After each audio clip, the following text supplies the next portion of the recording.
Power in the Elder Scrolls turns out to follow the written record.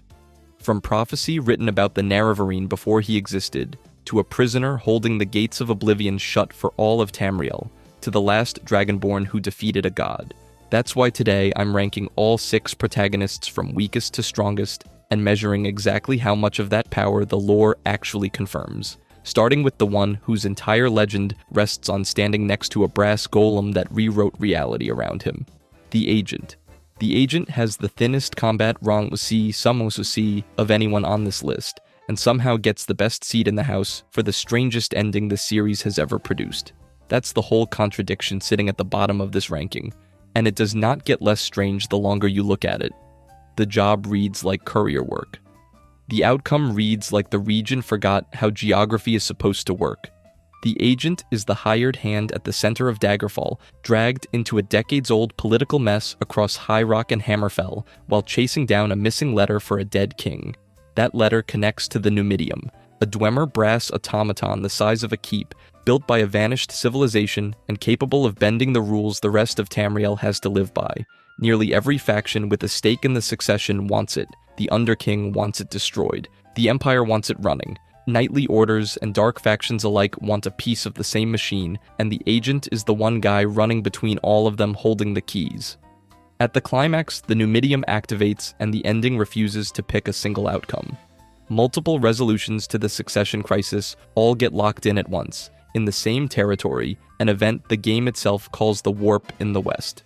Kings that should have cancelled each other out are simultaneously ruling the same land. That is the single largest reality-scale event the Agent's story produces, and the Agent's own hand never touches the trigger. Community power rankings tend to pick up on that gap. Many lists that cover all 6 drop the Agent near the bottom, below heroes who personally became gods, dragons, or worse. The reasoning holds up. The record confirms proximity to a machine that broke causality, not personal command over it. Standing next to the biggest gun in the room isn't the same as holding it. A smaller argument pushes back on that anyway.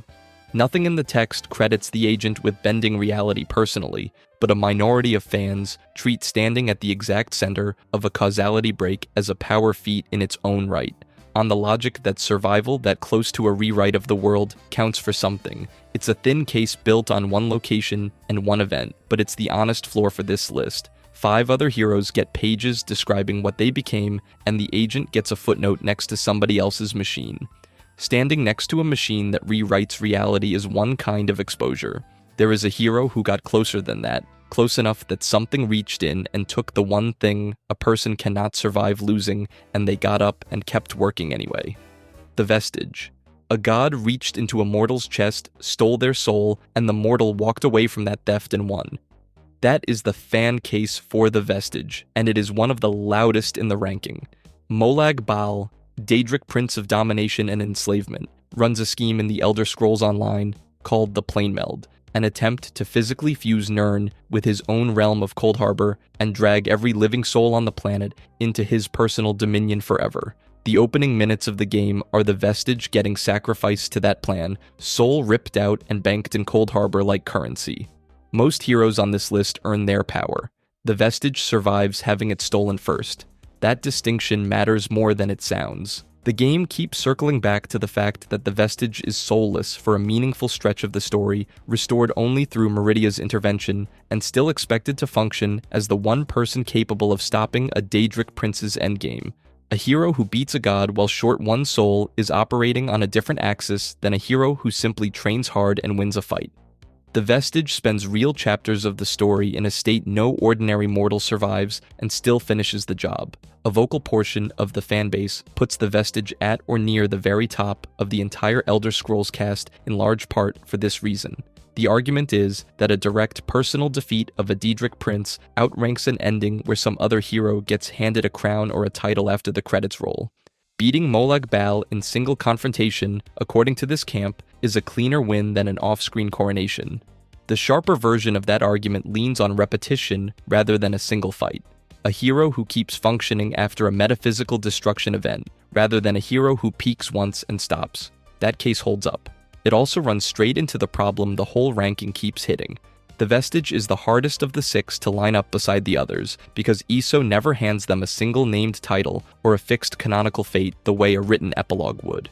They get returned to Tamriel afterward, alive, walking, still the same person under whatever name the player gave them, carrying the weight of every chapter they survived without a soul.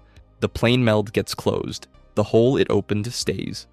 Walking away after the soul was taken and returned still leaves you as yourself, with your own name and your own face. There is a hero who closed a war that nearly swallowed Tamriel and got paid in a crown that ate the person wearing it. The hero of Kvatch. A prisoner walks out of a burning city and finishes the story as a Daedric prince, and fans still debate whether that counts as a happy ending.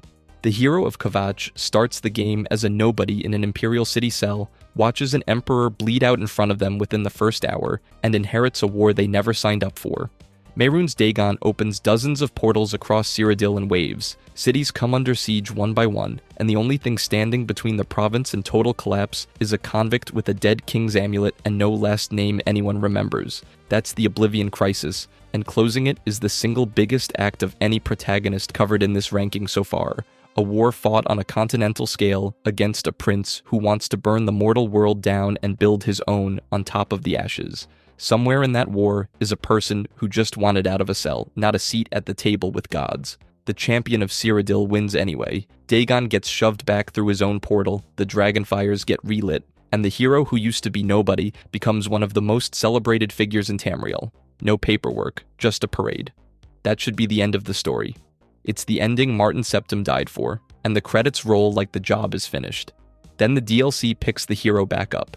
Sheogorath, the actual Daedric Prince of Madness, needs a successor, and he picks the same mortal who just spent a whole game beating one of his own kind. Sheogorath explains it about as gently as a landlord serving a notice. Congratulations, the job's yours. I didn't apply, didn't ask. The hero of Kvatch takes the mantle, takes the madness, and becomes Sheogorath. Full stop, no asterisk.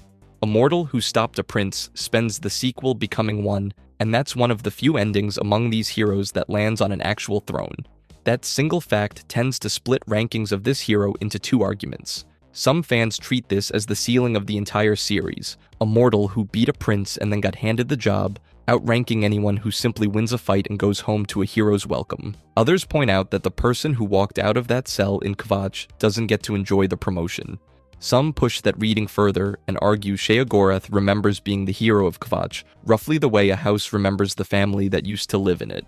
Nothing in the record confirms. The hero's own mind survives the swap intact, and the games stay quiet about what, if anything, is still in there wearing the crown, so pick a side. Either this is the highest a protagonist climbs in the whole series, or it's the clearest proof that the reward for saving everyone is disappearing into the job you did. A crown taken from a prince looks permanent from the outside. There is a hero who proved divinity in this world runs on a power source, and that a power source can be shut off at the pump. The Nerevarine. The Nerevarines' signature achievement is infrastructure demolition, and that framing changes everything about where this hero sits in the ranking. The Tribunal, the three living gods of Morrowind, Almalexia, Sothasil, and Vivec, held their divine power through a single source, the Heart of Lorkhan, a primordial artifact sealed beneath Red Mountain. Dagoth-Ur had been feeding on that same heart for centuries, building an army and spreading a divine disease called the Blight across Vardenfell. Dagoth-Ur wanted to use the heart to ascend. The Tribunal had already used it for thousands of years to stay divine. The prisoner who arrived on a boat in Seyda-Neen walked into a divine property dispute, and the settlement involved dismantling the property entirely. The Nerevarines' path through Morrowind is the systematic dismantling of that arrangement. Ash vampires, the most powerful creatures in Dagoth-Ur's hierarchy, get cleared along the way as prerequisites as you do. These are beings fused directly to the heart's power, lieutenants operating at something close to a divine register. The Nerevarine works through them on the way to the main act. The main act is the destruction of the heart itself. With Sunder and Keening, two artifacts specifically engineered to interact with the heart, the Nerevarine severs Dagoth-Ur from his power source and collapses the entire structure. Dagoth-Ur dies. The heart goes dark. The Tribunal, which had been drawing on the same connection, loses its divine pipeline simultaneously. Almalexia and Sothasil eventually follow. Vivec fades, The three gods who defined Morrowind's political and religious landscape for thousands of years are running on residual credibility the moment that heart is neutralized. The hero of Kvatch paid in identity, the crown of madness earned by holding the gates of oblivion shut for all of Tamriel, dissolving the person who wore it. The Nerevarin's bill reads differently. The power structure that the living gods of Morrowind depended on, dismantled, because one mortal from Seyda figured out how the machinery worked and took it apart. Some fans push back on treating the Nerevarine as an ordinary mortal carrying a prophecy, and the scale of the conflict is the basis. The achievement involves 3 living gods, 1 demigod feeding on a cosmological artifact, and a divine disease spreading across Vardenfell. The Nerevarine, Chet walks into that situation and the divine power system ends. Follow the pattern, and the ordinary mortal framing is the weakest version of the argument available.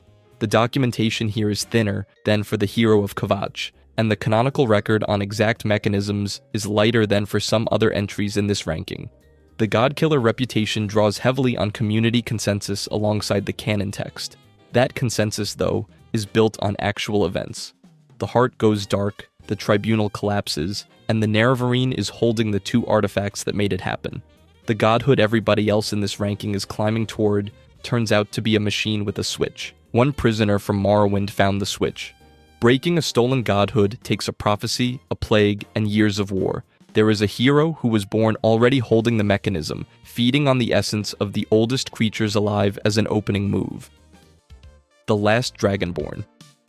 The most recognizable hero in the entire series walks into most ranking arguments and loses more often than its fame would suggest, and that alone is worth sitting with for a second. Everybody knows the Dragonborn. Millions of people have played this exact character, shouted a dragon out of the sky over some frozen mountainside, and watched the game's own credits roll afterward. The face is everywhere. The name gets dropped in countless casual conversations about the series, in countless memes, in nearly every best RPG hero list a casual fan throws together in 5 minutes. None of that buys a single point at the actual debate table. The Dragonborn's power runs on one mechanic: absorbing a dragon's soul on kill, then converting that soul into Thuum, shouted words of power that bend fire, time, and physics itself. Kill a dragon, take what's inside it, spend the leftovers bullying the next one. It's a closed loop, simple enough to explain in one breath, and it's the reason this hero eventually walks up to Alduin, the World Eater, a creature written into the lore as the force that ends the current Kalpa, the entire cycle of creation. That is the apocalypse with wings, given a name and a jaw full of teeth. The Dragonborn wins by out-eating it. Here's the case for the top spot. This power set scales, and it scales in a way that feels like it never really stops. Every dragon killed adds fuel. Every new shout widens the toolkit. Stack enough absorbed souls and the ceiling keeps climbing, which is a better growth curve than almost anything else in the series offers. This ability is also tied to dragon blood carried from birth, which many read as a supernatural inheritance rather than a one-time fluke or a lucky accident of circumstance. So why do so many fans keep sliding the Dragonborn under the Nerevarine and the hero of Kvatch? Because the power shows up preloaded. The Dragonborn is born already capable of the exact thing other heroes spend an entire game earning or trading for, piece by piece, trial by trial. The Nerevarine fought a prophecy off its rails through physical trial, walking through ash storms and ancient tombs to force destiny into shape. The hero of Kvatch paid for the crown with their own sanity, wading through oblivion itself to close the gates one at a time. The Dragonborn's power is often read as running on bloodline, dragon blood carried from birth, and in these debates, a birthright is sometimes treated as luck, while a trial is treated as achievement. That bias quietly punishes the character who produces the most raw output for the least visible suffering. There's a cost buried in the mechanic too, one the game never asks you to sit with. Many of the souls the Dragonborn swallows belong to dragons with names and hordes, sometimes a whole recorded history in the world's own texts, and the absorption erases all of it into fuel for the next shout. The Last Dragonborn wins by making extinction personal, one named creature at a time, and the title Last has a weight of its own. Many read it to mean there is no one behind this person to inherit the job or share the burden. This is the version of the top spot that arrives already signed for. The Nerevarine had to break a prophecy loose to reach a similar ceiling. The Dragonborn's version reads like it was signed before birth, a birthright rather than a battlefield commission, and that quietly makes every crown that came before it look less like a war won and more like a form filled out correctly. The heroes so far arrive with different kinds of proof. A documented crown for some, a documented soul for others, for one a bloodline that the lore still argues about. One of them arrived first and left the thinnest record of all, and 30 years of argument has grown inside that gap. The Eternal Champion. The hero ranked lowest by many fan tier lists in this video turns out to be the one holding the highest ceiling in the entire series. Everything before this section built its case on paperwork. This one runs on the absence of it, and that absence turns out to be the loudest evidence in the whole video. That is the contradiction this whole ranking has been building toward. Every hero so far earned their spot from a paper trail. A crown, a throne, a stack of documented feats other writers had to explain. The Eternal Champion earned their spot from the opposite kind of paper trail, one that mostly never got written. The Eternal Champion is the protagonist of Arena, the first mainline Elder Scrolls game and the first hero the series ever put on a box. Community power rankings often place them at or near the bottom of these 6 protagonists, below the Nerevarine, below the Dragonborn, below even the Daedric Prince Hircine, as encountered in Morrowind's Blood Moon expansion. Ask why? And a common answer is that nobody can point to a coronation. The title itself promises something eternal, yet the text that would prove it stayed brief. The hero of Kvatch got a crown that rotted their mind from the inside. That crown came later in a separate story, but it is still the steepest bill any hero in this ranking paid. The Nerevarine got godhood and a name carved into temple walls. The Dragonborn absorbed the souls of actual dragons and ended a false god's rule over Tamriel. The Eternal Champion got a title and comparatively few pages describing what that title actually cost them. Arena shipped in 1994 as a hack-and-slash dungeon crawler before the series had settled into the lore density every later game takes for granted, so the character walked away with the thinnest character file of the 6. That thinness is exactly what the rankings are measuring. A power scale can only rank what got written down. That is true of every ranking in this video, including the 5 that came before this one. Rank 5 heroes on documented feats and 1 hero on almost none of it, and the 5th place finisher looks weak by default, a measurement of how little space existed to prove otherwise. Almost nothing in the surviving Arena era text closes the door on what the Eternal Champion is capable of, and what does survive leaves the question open. That is the whole point. 5 of these heroes hit a ceiling because a writer eventually sat down and specified one. A soul absorption mechanic here, an ascension ritual there, a divine transformation logged in an in-game book. The Eternal Champion never got a writer who returned to specify one, and the record leaves the throne, the coronation, and the ascent to godhood equally open. The absence traces to timing more than anything else, since Arena arrived years before the series had built the lore vocabulary later games take for granted.